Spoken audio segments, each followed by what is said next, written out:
Well, let's take a look at the main features of Business Manager and look at the main characteristics and parameters that need to be configured first. Now, the Business Manager of my company is in front of you. You now need to go to business.facebook.com. Make sure that you are using the classic version of Business Manager and not Business Suite. If you do not have Business Manager active, refer back to earlier in the lesson to learn how to switch to Business Manager. I have already added an advertising account and a Facebook account. In order to manage all this, we have a special setting. By clicking on this special setting, we can go to the settings of our Business Manager. First of all, you have the tab Users, and you will have the ability to work with people. And we can add new users. That means I can grant access to any employee within my company. Then there is the Partners section. I can provide partners with access. I can also share things with a partner and connect with them through Business Manager. Next, in the Accounts section, we have a tab called Pages. Here, you need to link the Facebook page to the Business Manager. Next, we move on to the Add Accounts section. In the Add Accounts section, we have the opportunity to add an ad account. And we see that the ad account is also linked to us. If you do not have an ad accounts and you need to add one, just click here on the Add button. Since I have already added it, you can see that this function is not available. If you do not have an ad account, you can click Create a new account and you will be asked to link a bank card. What do you need to know about bank cards? With a bank card, you have the opportunity to manage finances. You link the card, it charges $1 and returns $1 to you. In this way, it checks the activity of your account.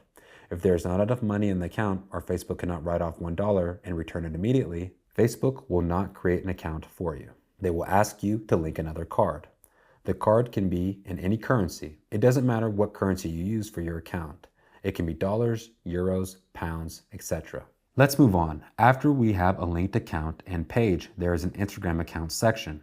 Here we also need to add an Instagram account via the Add button.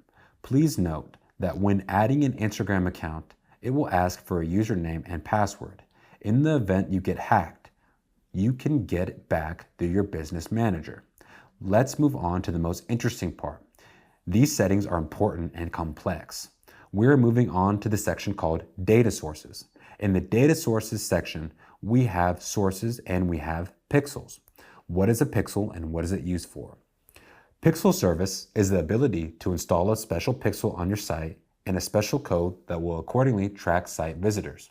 Once again, this only works for your own website. You can only use pixels on websites that you own. You will not be able to install the pixel on the site of your competitor. To work with a pixel, you will need to click on the Add button, create a pixel, and install a custom code. Give this code to a programmer or developer. They will install this code on your site. Accordingly, in this format, we see that I already have a pixel. It has been created and added to our Business Manager. And of course, it is also now on the site. In this case, if a pixel, as you see now on the screen, is not active, it glows gray. If it is active, it will be green. That means the pixel code is on the site and it's collecting data on visitors and functioning properly. I will go into further detail about this later on in the lesson.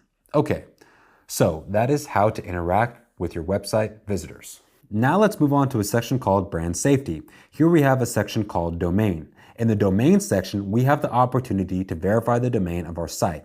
The domain of my company's site is b91.com.ua. In this case, I add this domain, click the Add button, and add the domain. And now I need to verify this domain. There are 3 options for confirmation.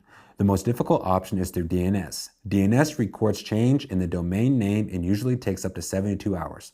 This option is rarely used by anyone, therefore most often when adding a domain, they use the option of either setting the meta tag or the option of uploading files to the root system of your site. This file is issued by Facebook, and when your programmer or developer uploads a file or puts a meta tag, you click the Submit button. Why do this?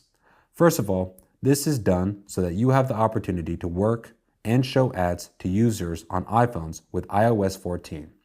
This is a mandatory requirement for all businesses and large companies. Now, I propose to go to Ads Manager and see how everything works and what the advertising objectives are.